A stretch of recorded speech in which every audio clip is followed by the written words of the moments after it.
Belum jodoh dulu. Oh iya. Jangan nikah dulu. Urusan perpilguban ya Pak. Iya, itu yang Perubatian. Kita ini kan kadang-kadang perlu belajar dari sejarah. Gitu ya. Lu Pak Kiai. Boleh ini jangan boleh.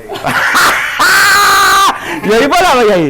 Wah jangan boleh Pak Kiai. Saya kaget tadi di telepon. Pak Wahid, saya kan datang loh. Ini dalam rangka apa ini? Nah, saya diam-diam itu Mas Matur di Konjen itu saya kuliah di King Abdul Aziz University. Waktu di Qatar juga saya di Qatar University gitu ya. Ya S2 walaupun nggak sampai selesai. Apa namanya? Menjadi kesempatan dalam kesempitan. Nah, kesempatan sempitan. Nah, semuanya dalam bahasa Arab. Semakin maju teknologinya, semakin pintar orangnya, tidak ada jaminan kemudian demokrasi kita kemudian demokrasi yang partisipatif, pilihannya pilihan rasional, nggak ada itu.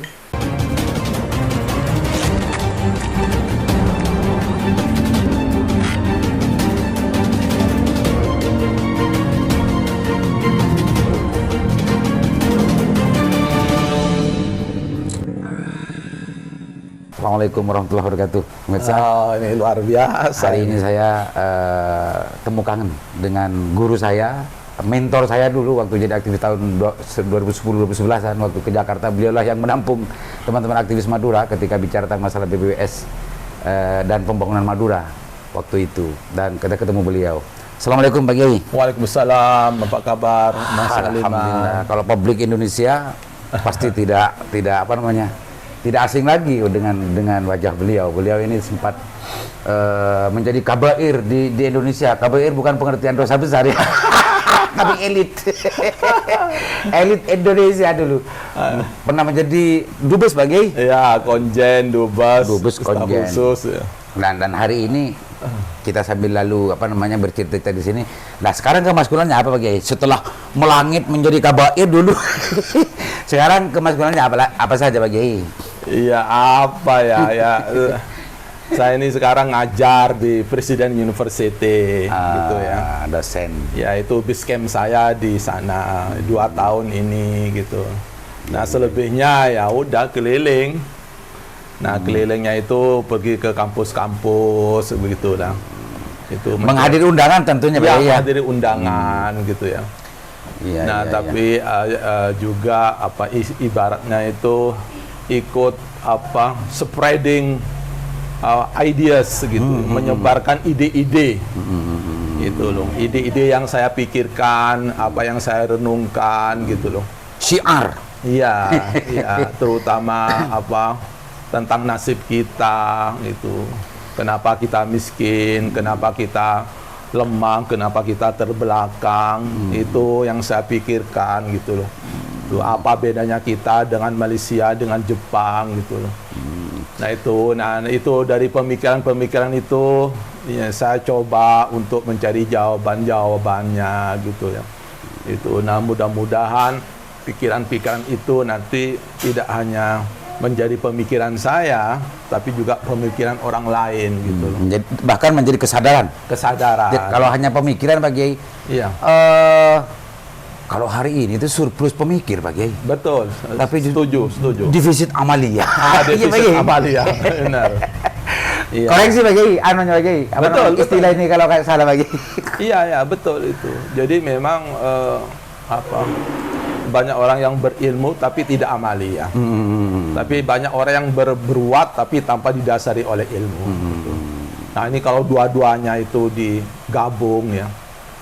Nah, itu luar biasa. Mestinya kan digabung itu Pak Kiai. Iya, kesatuan.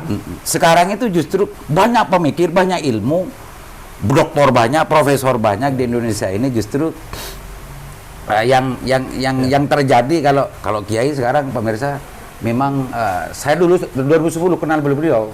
Itu beliau mengenalkan diri kepada saya sebagai karyawan Tuhan. Karena saya masih ingat Pak Kiai. Iya. Karyawan Tuhan dalam konteks ini Pak Kiai. Ya berarti hanya hanya man izdada ilman lam yazdad hudan lam yazdad minallah illa bu'dan. Illa bu'dan. Surplus pemikir, surplus doktor, tapi kesejahteraan, kedamaian, moralitas dan macamnya itu jarang kita saksikan hari ini. Apakah itu masuk Pak Kiai di situ Pak Kiai? Pengertiannya Pak Kiai? itu adalah tantangan kita semua. Karena memang hakikat agama itu kan mengenal Allah. Ta'lamu annallaha, nah itu. Nah, ini pemirsa. Itu yang paling penting itu kita tahu, sadar. Gitu. Begitu juga tujuan agama itu untuk supaya kita ini mengabdi kepada Allah. Ani'budullah. Ani'budullah. Ani'budullah. Jadi ma'rifatullah dan li'abudun bagi ya. Ani'budullah gitu. Walaqad ba'atsna fi kulli ummatin rasulan ani'budullah. Ani'budullah. Aku utus semua nabi itu supaya orang itu jangan sampai salah menyembah. Nah, persoalannya itu karena yang kita sembah ini al-ghaib. Jadi invisible, tidak kelihatan. Nah, kecenderungan manusia itu terpengaruh oleh apa yang dilihat oleh mata, yang bisa dilihat oleh mata. Aliran realistik aja ya. Aliran apa ya? Materialis. Aliran fisikal. Fisik. Aliran yang visible. Nah, kita lupa dan kita kadang-kadang abai bahwa realitas itu tidak hanya yang kelihatan, tapi juga yang invisible, yang tidak kelihatan.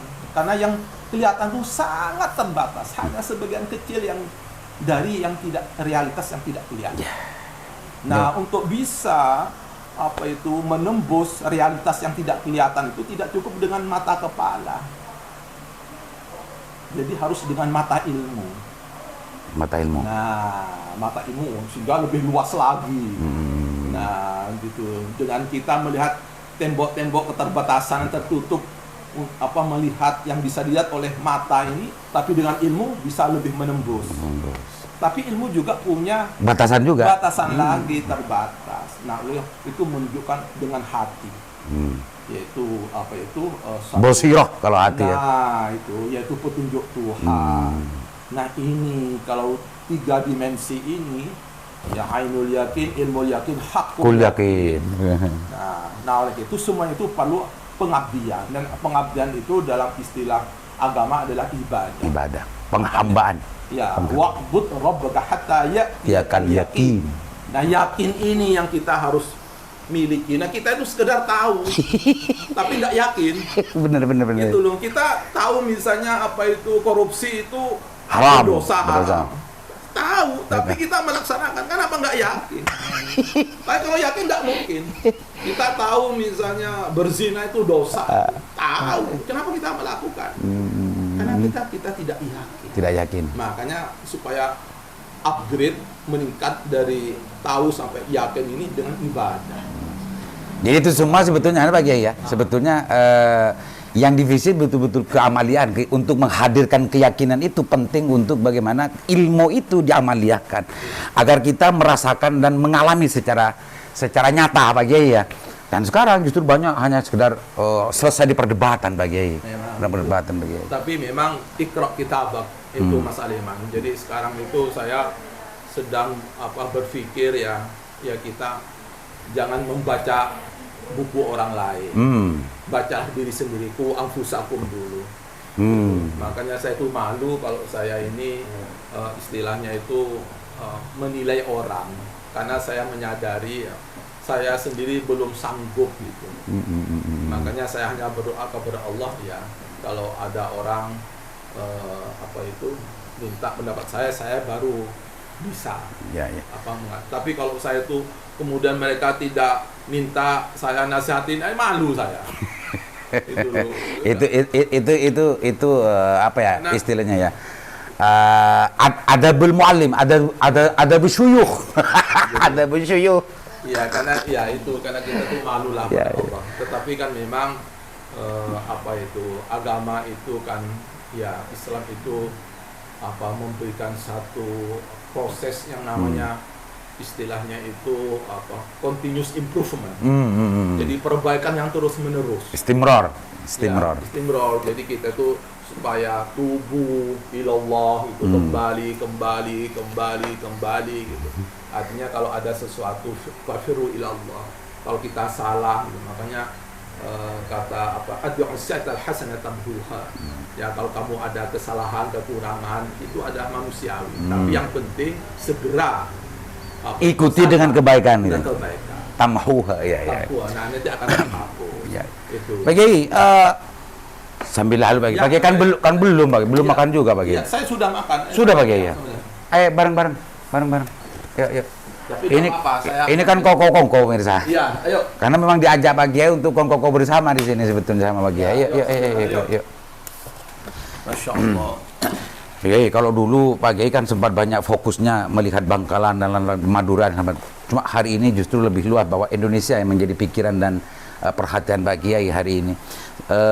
Saran-sarannya terhadap teman-teman aktivis. Kalau dulu aktivis itu hanya aktivis Pak Kiai. Sekarang teman-teman aktivis sudah banyak yang jadi politisi, sudah ada pengacara, sudah ada menjadi pebisnis dan lain-lain. Pak Kiai, kalau melihat mereka yang sudah tersebar kemana-mana itu, apa pesan dan sarannya? Apakah aktivisnya harus berhenti atau bagaimana Pak Kiai? Sambil lalu pemirsa. Sambil lalu makan ini Pak Kiai sendiri yang memberikan ini. Ini mudah-mudahan tidak masuk ke dalam kategori sul adab ya. Pak Kiai ya. Ketemu seorang kiai yang justru yang ngerepotin ini, ngerepotin kiai ini. Ya, untuk efisiensi aja. Jadi saya ini diundang oleh Mas Aliman untuk makan di tempat tertentu, tapi karena faktor waktu efisien jadi kebalik. Karena ini rumahnya kakak saya, sehingga dengan saya makan di sini bisa dua-duanya. Saya silaturahim ke kakak saya, tapi sekaligus saya ini bisa bertemu dengan sahabat-sahabat saya. Iya Pak. Ini lama Pak Pemirsa, lama Pak Pemirsa. Jadi terkait dengan pertanyaan Mas Aliman tentang ya apa yang harus kita pikirkan. Memang masalah utama manusia itu kan kalau dalam istilah Al-Quran itu ghaflah, abai, lalai, Abai. suka lupa gitu. Ghaflah. Wala takum minal ghafilin. Betul. Suka lupa ya. Wala takunu kalladina nasallat, suka lupa gitu. Nah, selama kita ini ingat ya, terutama ingat misi kita, bahwa hidup ini pertama terbatas, yang kedua hidup ini apa kata Rasulullah untuk memberikan rahmat orang lain. Jadi memang kita apa itu, kalau saya pribadi itu yang sering saya tanyakan kepada saya, sudahkah saya itu melaksanakan visi itu, mewujudkan visi itu? Ya pertama karena Allah ya, kita tuh inna sholati wa nusuki wa mahyaya wa mamati lillahi rabbil alamin. Itu yang paling sulit itu, niat di situ. Itu yang paling sulit. Jadi ya, artinya saya itu banyak gagalnya. Pak Kiai ingin sederhananya kalau pakai bahasa orang Madura, orang saya awam gitu ya.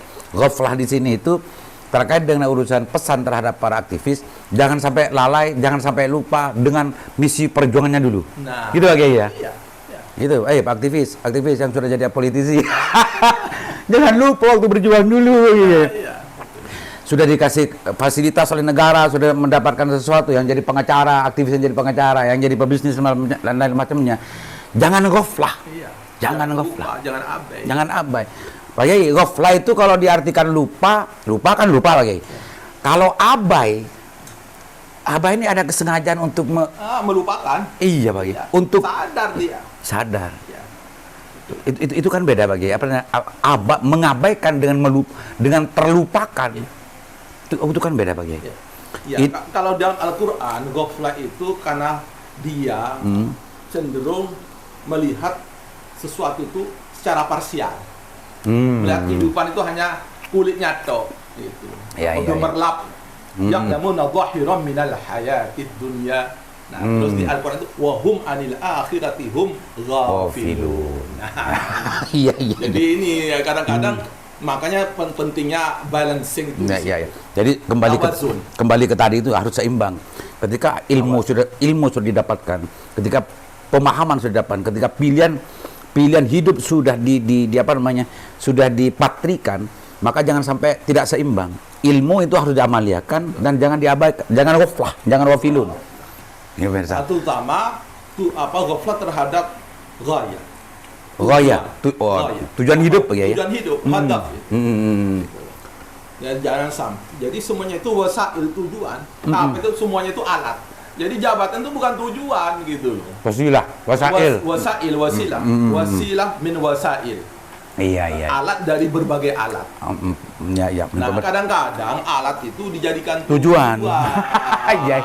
Dan melupakan tujuan Aqsal Ghayah. Aqsal Jadi, Ghayahnya. tujuan utama. Yang Melupakan itu, ya, yang dilupakan, ultimate goal istilahnya itu. Ultimate goal. Ultimate goal. objective. Nah, justru yang dilupakan, yang dikorbankan tuh yang ultimate goalnya itu. Yang Aqsal Ghayah. Ya, Aqsal Ghayah.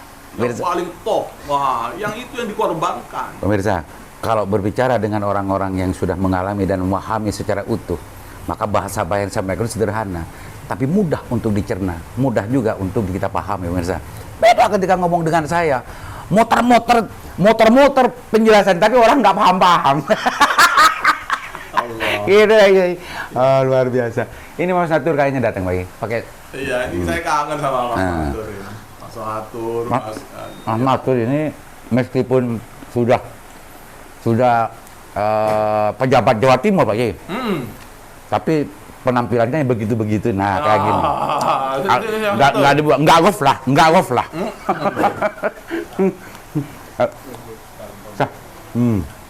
Sambil makan. Tepat cerita gof lah aktivis. Kok ya Pak Bang datang, saya menceritakan gayanya kan sepeda motoran. Sebetulnya sudah lebih dari itu sekarang, Pak Kiai. Nah, iya. Bocoran sedikit. Tidak seperti dulu tahun 2011 waktu ditampung Pak Kiai di Jakarta beliau. Tapi gayanya kan begini.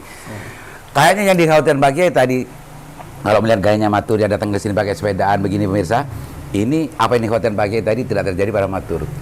Jangan sampai melupakan tujuan perjuangan ketika jadi aktivis. Gitu Pak Kiai. Pak Matur, Pak Kiai ini pemerintah sekarang sudah luar biasa Pak Kiai. Matur. Apa nih yang luar biasa? Ya kehidupannya luar biasa, gayanya, pancetnya kan luar biasa.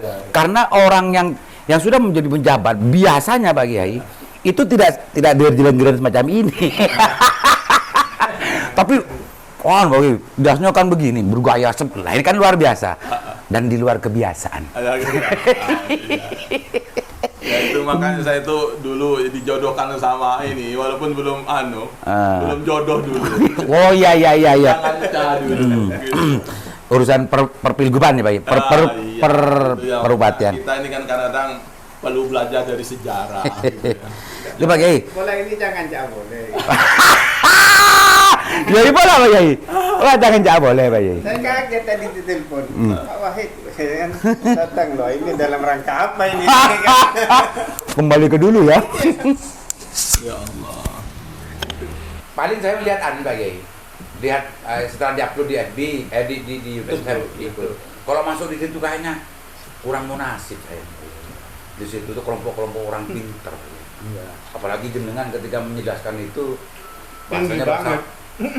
bahasa langit yang dipakai. Bahasa langit ya. Iya. Kadang-kadang kan itu ya relativitas ya. Ya kadang-kadang relativitas. Gitu. Ini semuanya apa istilahnya itu min haitsu la yahtasib. Jadi yang ngadain itu sebetulnya bukan saya.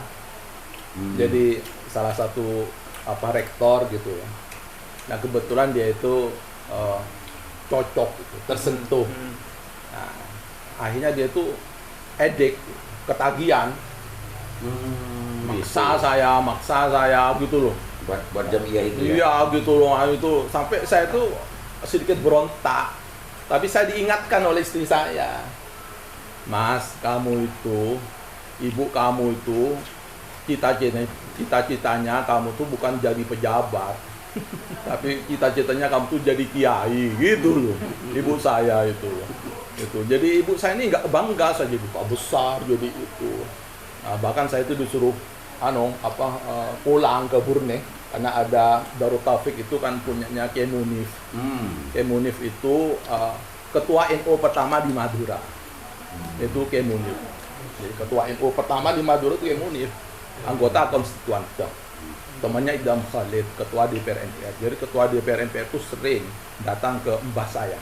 Kiai Munif itu ayah kandung ibu saya. Nah tapi cucunya nggak ada yang nurun, nggak ada yang sama sekali, umum semua. Di desa apa itu Pak? Hah? Di desa mana? Brunei. Di Brunei Berlolong. Kiai Maki itu masih mbah saya. Somalia berarti. Somalia. Ini sepupu. Jadi Kiai Maki itu jadi kakek ya. Jadi Kiai Amu Kofi. Nah, sekarang ini siapa ini? Yang memimpin itu sepupunya ibu saya. Oh, berarti keluarga besar Melorong. Nah, tapi dulu itu ada yang ketua NU pertama itu Kiai Munir, Ahmad Munir. Jadi ketua anggota Kesatuan tuh. Nah, itu banyak mbak-mbaknya langsung jadi ayah kandung, ibu kandung saya. Alim sekali, ahli falak. Nah, cucunya tuh nggak ada. Pertanyaannya Mas Matu barusan itu belum dijawab. Nah, jadi apa itu? Mau jangan cabul ya.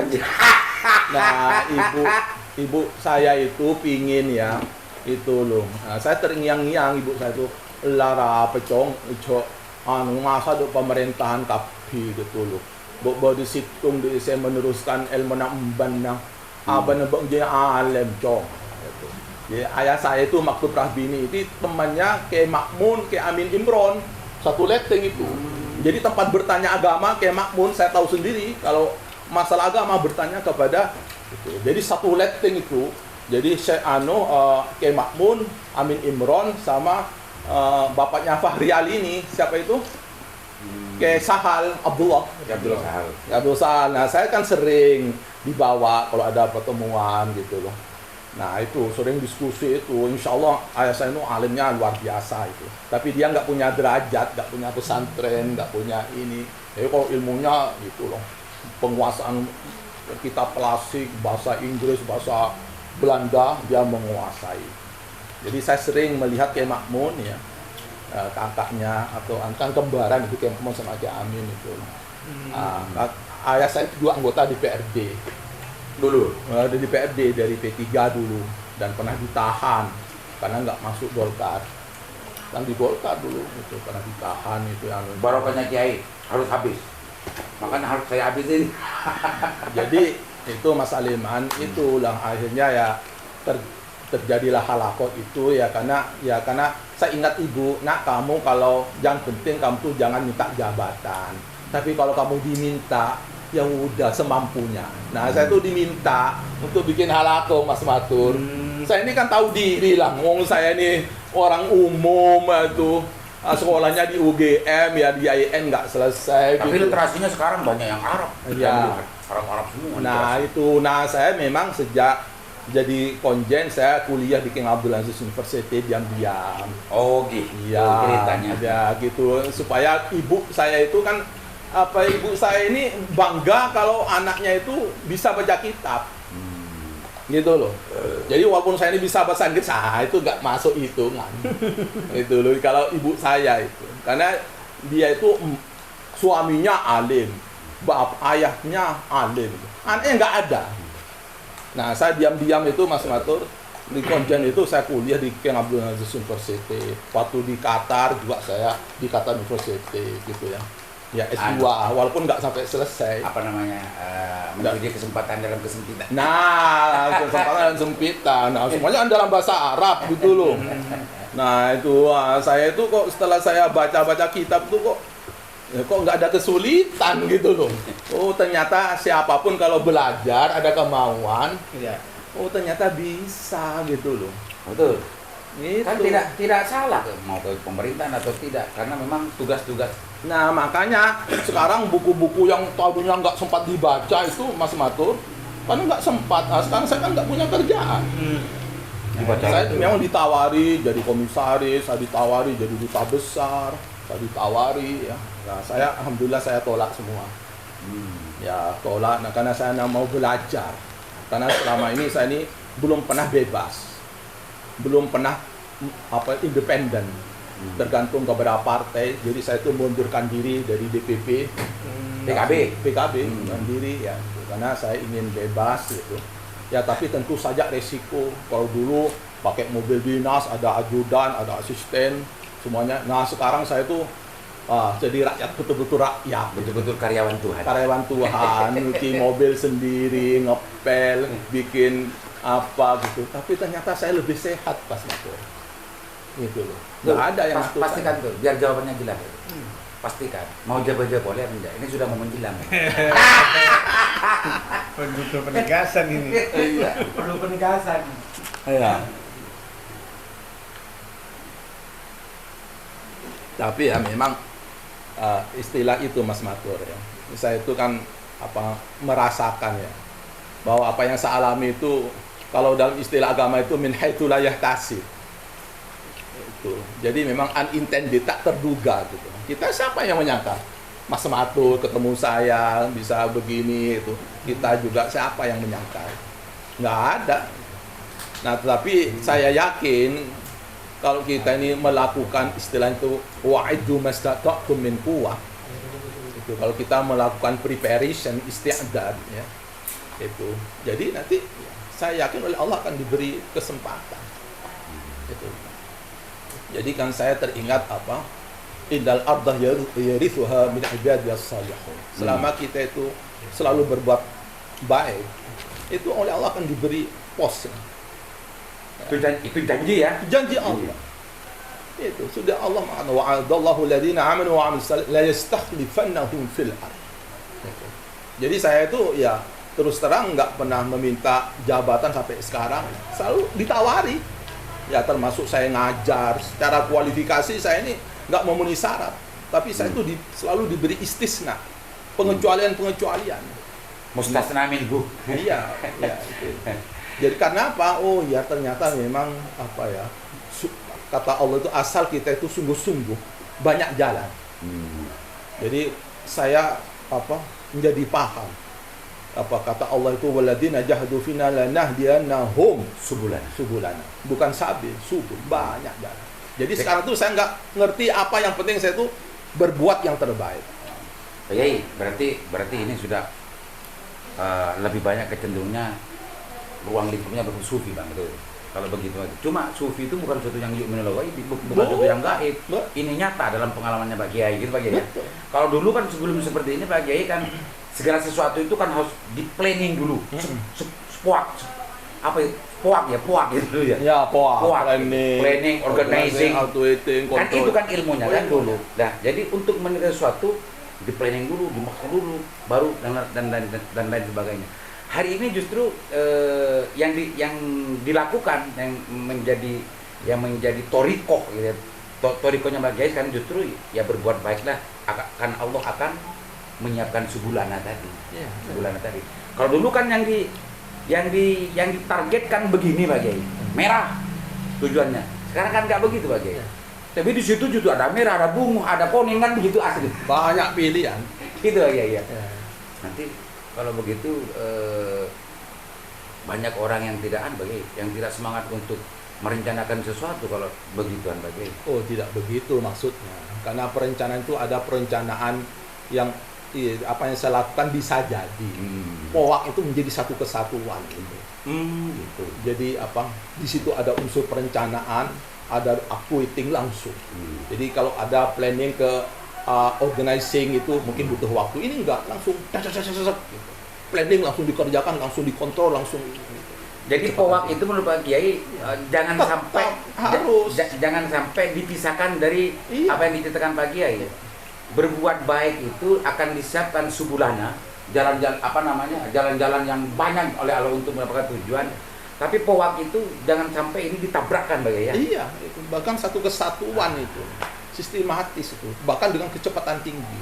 Jadi agility istilahnya itu. Agility itu kegesitan. Kalau dulu orang dari planning ke organizing itu butuh seminggu, sebulan. Nah, dengan karunia Allah, kita nggak sampai 1 bulan, nggak sampai seminggu, cukup 1 jam, jalan. Itu sekarang. Kecepatan tingkat tinggi. Jadi nggak boleh membuang Tuhan sama sekali, Pak. Iya, itu. Jangan hanya mengandalkan kecerdasan merencanakan sesuatu, menyiapkan duit sekian, entar ke orang sekian dan macamnya untuk mendapatkan elektabilitas sekian, nggak begitu, ya. Ya, tapi ya begitu. Tur. Ya, kita tentu lihat dulu apa skalanya ya, apa itu objeknya ya. Tapi kalau seperti saya itu yang ya mau mengandalkan apa? Coba. Saya setiap halaqah tiap minggu itu yang tidak dihadiri 100 orang, separuh itu profesor itu. Yang mengerjakan cuman berdua, saya sama ada asisten saya, berdua toh. Nggak pakai biaya. Menyiapkan materi maksudnya. Untuk materi gitu ya. Hanya itu. Jadi apa-apa itu bisa saja menjadi apa istilahnya itu much cheaper, jauh lebih murah much better, jauh lebih baik, dan much faster, dan juga jauh lebih cepat. Bahkan ada sesuatu yang biayanya semakin tinggi, semakin tidak baik, itu bisa jadi. Nah, saya memang sebenarnya akhirnya saya itu menyadari ya, gitu loh, bahwa akhirnya ya, ada suatu yang invisible values, yaitu nilai yang tidak kelihatan, yang sering orang abai, yaitu apa? Nilai metafisik gitu. Dan saya sering pelajari di orang-orang yang hebat. Kenapa Gus Dur itu hebat? Kenapa NU itu hebat itu? Antara lain adalah sincerity, ketulusan, keikhlasan. Nah, ini yang paling berat. Kalau orang itu tulus, ikhlas, disitulah Allah masuk dan nilainya sangat tinggi. Iya ya, nilai mukhlisinnya ini. Ya itu yang saya terus terang, aduh ya Allah, saya itu berdoa pada Allah itu, karena itu yang paling berat. Itu. Nah, sekarang itu yang hilang dari Itu kita. itu yang merasakan tentang masalah apa yang Pak Kiki ceritakan tadi, Mas Fatir. Biaya besar, terus waktu lama, bertele-tele, Hasilnya sedikit. hasilnya bahkan tidak terlihat lagi. Lah itu ceritakan dong Mas, itu bener nggak itu kerja-kerja dewan itu? Kita ada pejabat-pejabat begitu seperti yang pagi ceritakan tadi. Ya, bagi saya itu tergantung personalnya. Nah, tergantung Artinya, personalnya. Dia meyakini itu subulana tadi, lanah dia nahum subulana itu sampai di mana? Karena kan mengutip kalimat atau statementnya Pak Aliman biasanya, ini kita harus meluruskan syahadat kita dulu. Kan iya. Jadi, surah syahadat boleh. Iya, harus Meluruskan diluruskan itu. Jadi Ya. kerja-kerja politik kadang kita kan hitung-hitungannya matematis. Iya. Apalagi demokrasi kita yang seperti yang sekarang ini kan sangat luar biasa. Kita semakin semakin modern, semakin maju teknologinya, semakin pintar orangnya. Tidak ada jaminan kemudian demokrasi kita kemudian demokrasi yang partisipatif, pilihannya pilihan rasional, nggak ada itu. Sekarang ini bagaimana pengkaplingan, kemudian kapitalisasi. Akhirnya orang kan berhitung, saya caleg ini harus siap sekian miliar. Di Madura, Istilah kasarnya konspirasi ya. ya konspirasi. Kasarnya ya. Iya. Cuman dari pengalaman saya kemarin, saya jujur waktu nyalek kemarin itu sampai selesai di MK itu enggak sampai 1 M. Enggak sampai. Dan ini sangat luar biasa menurut teman-teman yang menjadi itu. Karena ada sebagian yang 5 bahkan 6 miliar 7, 8. tidak dapat gitu. Dapat. Tidak dapat. Nah, itu makanya kita ini harus bersyukur ya. Ya, artinya dengan sesuatu yang murah, tapi kita dapat sesuatu yang bernilai tinggi gitu. Ya. Kita kesini ini, saya bersyukur, terima kasih. Mungkin kalau orang lain mengundang Mas Aliman susahnya minta ampun, mengundang Mas Matu minta ampun, saya ini tidak pakai biaya, hanya main ya Allah. Kalau beliau ya, saya akui biasanya ini jarang berikan Mbak Roma sekarang ini. Iya. Ala anjongan, kadang kunjungan gitu. Waktu jenengan telepon saya ingin ketemu aktivis, saya kemarin yang ngasih tahu ini. Ternyata hari ini tidak keluar, acara yang biasa tidak keluar. Ini cara Tuhan untuk mempertemukan. Itu lakon meskipun tidak sibuk dengan tugas-tugas kenegaraannya, sering sibuk dengan hobinya, jengah-jengah. Para layang. Iya. Jengah-jengah Pak Kiai kebetulan. Hari ini ketemu dengan Pak Kiai, karena memang sudah berapa tahun Pak Kiai? Berapa tahun tuh? 10 tahun lebih. Iya, 10 Iya. tahun. 10 tahun. Jadi memang ini kan betul-betul unintended consequences ya. Jadi suatu yang tidak terencana gitu. Tapi saya yakin itu Allah yang atur. Atau kekuatan visi yang sama. Itu seringkali mencari mitra. Ketemu yang match. Itu menarik, ada attractiveness, daya tarik gitu loh ya. Jadi Allah itu ya Ya memang apa? Itu sunnatullahnya lagi, Sunnatullah. sunnatullahnya itu. Tapi saat ini saya merasakan loh, mencari frekuensinya Tuhan ini semakin sulit kita menemukan individu-individu yang kemudian dengan ketemu dengan frekuensinya Tuhan sama kita. Meyakini itu sekarang sangat sulit sekali. Sulit ya.